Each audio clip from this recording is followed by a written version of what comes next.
Breaking. He just tried to take down Trump for $200,000.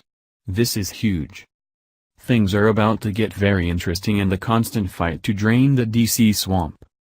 Former Fox News host Bill O'Reilly, while on the Glenn Beck radio show on Friday, revealed details of what he said was sick and disgusting efforts to attack President Trump's reputation in order to get him to resign from the office of the president.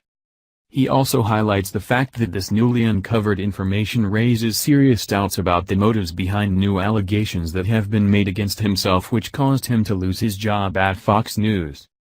O'Reilly added that currently, investigators which are working for him uncovered an audio recording of a prominent unnamed Never Trump movement attorney offering an unidentified woman $200,000 to file bogus sexual harassment charges against the then presidential candidate Donald Trump. In a later interview to Newsmax, Bill O'Reilly urged the person who has the tape in their possession to hand it over to the U.S. attorney, because his investigative team believes there are at least 3 separate crimes on the audio tape. O'Reilly went on to say that President Trump has been made aware of the tape, but for some unknown reason, he is sitting on the information. Even though he has a very powerful attorney general who, if he wanted to, could prosecute the whole movement and end this. Fox News reports. Jeff Sessions should never have accepted the position of Attorney General of the United States. His leadership has proven unproductive and ineffectual. There are 2 reasons for this. First, he deceived President Trump by concealing his intent to recuse himself from the federal investigation into Russia's meddling in the 2016 election. Hours after he was sworn in, Sessions began setting his recusal in motion by meeting with Department of Justice officials to discuss stepping aside from the probe. Failing to disclose such a material matter to the president was an egregious betrayal. Trump was reportedly disgusted and angry with Sessions when he learned of the recusal. Rightly so. If he was going to recuse himself, he should have told me prior to taking office, and I would have picked someone else, said Trump at a news conference. The president was entitled to know the truth, but Sessions actively hid it from him. Sessions' deception deprived him of Trump's confidence and trust, which are essential to the job of Attorney General. This ethical impropriety renders him unfit to serve. Second, Sessions appears either incapable or incompetent. He has resisted producing the documents relevant to the anti-Trump dossier which were subpoenaed by the House Intelligence Committee. He has failed to appoint a special counsel to reopen the case against Hillary Clinton for likely violations of the Espionage Act and the use of her email server, obstruction of justice for destroying 33,000 emails under congressional subpoena, and potential self-dealing for profit through her foundation. The evidence is compelling.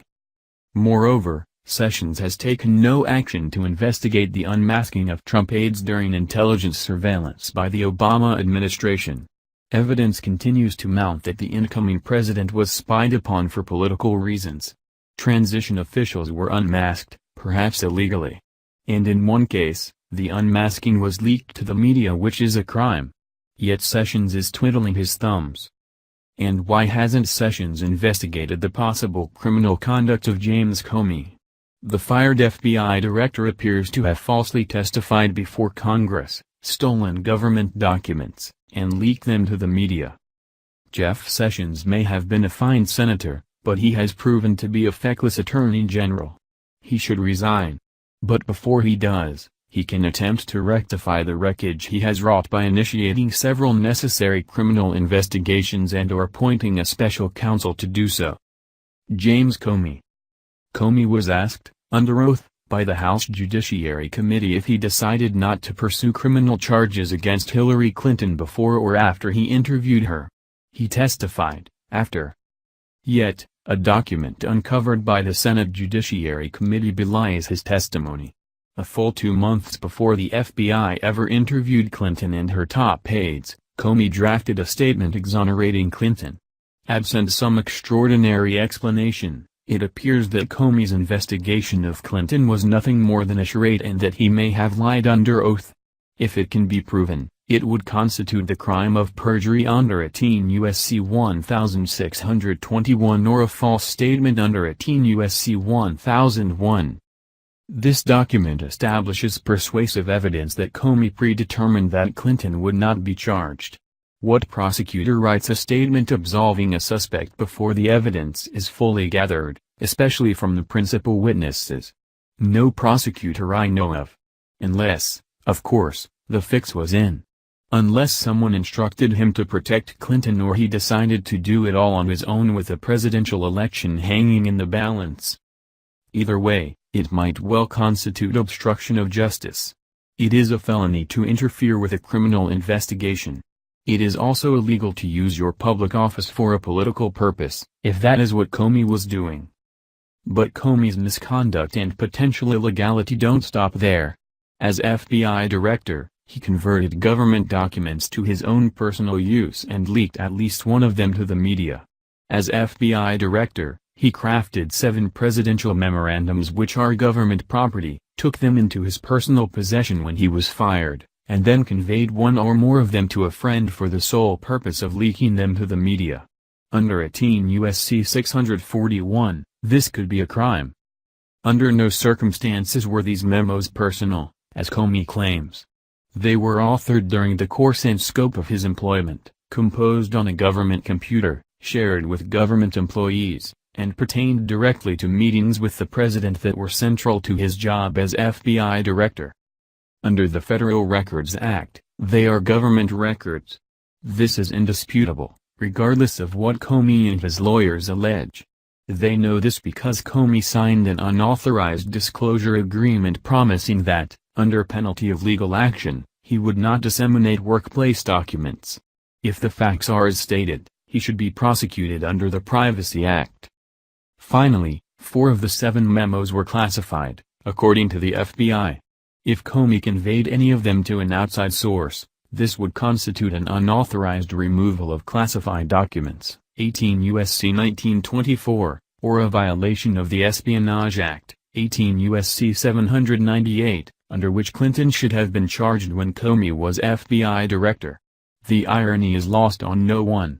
Yet, Sessions appears to have taken no action. Before he resigns, Sessions must open a full investigation and convene a grand jury to determine whether criminal charges should be brought against Comey. In the alternative, he can appoint a second special counsel to investigate the case. The current special counsel, Robert Mueller, is a longtime friend, ally and mentor to Comey. Mueller is not likely to include Comey in his current investigation, even though he has authority to do so under the directive he received. Hillary Clinton. The case against Clinton is, by now, self-evident. She stored 110 emails containing classified information on her home computer server, an unsecured and unauthorized place. It is a crime to mishandle classified information under the Espionage Act. Yet Comey misinterpreted the criminal statute by claiming Clinton did not intend to violate the law. This is not the legal standard, as any knowledgeable lawyer will tell you. The standard is whether she committed intentional acts, such as intentionally setting up her personal server and knowingly using it for her work documents, including classified materials. Clinton clearly intended to do these things. Regardless, the law under 18 U.S.C. 793 requires only grossly negligent behavior. Here, Comey insisted Clinton was extremely careless. However, the two terms are synonymous under the law. Indeed, there is a frequently used jury instruction which explains that gross negligence is extremely careless behavior. So, in essence, Comey was admitting Clinton violated the law, although he twisted the statute to conclude otherwise. There is strong evidence that Clinton obstructed justice. All of her emails were under a congressional subpoena. She was required to preserve and produce every single one of them. She did not. Instead, she deleted roughly 33,000 emails in defiance of the subpoena and cleansed her server of any incriminating evidence. Destruction of evidence under a lawful subpoena constitutes obstruction. Under the law, it is no excuse to claim that some of the emails were personal in nature. Growing evidence suggests that Clinton used her office as Secretary of State to confer benefits to donors and foreign governments in exchange for financial contributions to her foundation and cash to her husband. If proven, it would support various crimes of corruption. It has been reported that Clinton helped UBS avoid the IRS. Thereafter, Bill Clinton got paid $1.5 million and the Clinton Foundation received a tenfold increase in donations by the bank. It has also been reported that Clinton's State Department approved billions of dollars in arms sales to several nations whose governments gave money to the foundation. And then, there is the infamous Uranium One deal. After the State Department under Clinton signed off on the U.S. sale of 1/5 of our nation's uranium production capacity to the Russians, millions of dollars from Russian sources connected to the Kremlin began to flow to the Clinton Foundation, and Bill Clinton received $500,000 for a speech in Moscow. Coincidence? Or criminal pay-to-play? In his confirmation hearing, Sessions promised to recuse himself from any matter involving Hillary Clinton. Therefore, before he resigns, Sessions must appoint a special counsel to reopen the Clinton investigation and decide anew whether criminal charges are merited. Susan Rice. In March, the former national security advisor to President Obama insisted she knew nothing about Trump transition officials swept up in surveillance at the end of the Obama administration.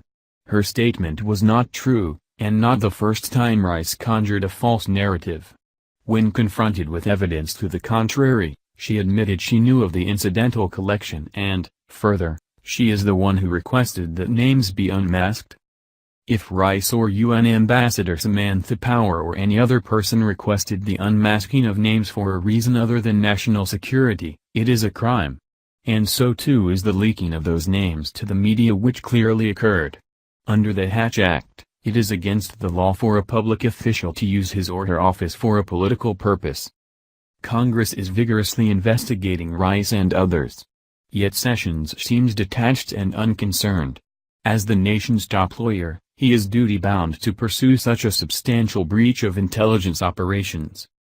Before he resigns, Sessions should launch a criminal investigation into the unmasking of names or appoint a special prosecutor to do the same. Jeff Sessions either wittingly or unwittingly bungled his confirmation hearing, which led to the recusal that is said to have angered Trump and alienated the AG from the president. Regardless, Sessions' performance as Attorney General ever since has been notable only for a series of failures to act when action is demanded. The moment the President of the United States no longer has confidence in his Attorney General, it is time for him to submit his letter of resignation. But first, Sessions can restore integrity to the Department of Justice and salvage his own tattered reputation by taking aggressive action against Comey, Clinton, and Rice.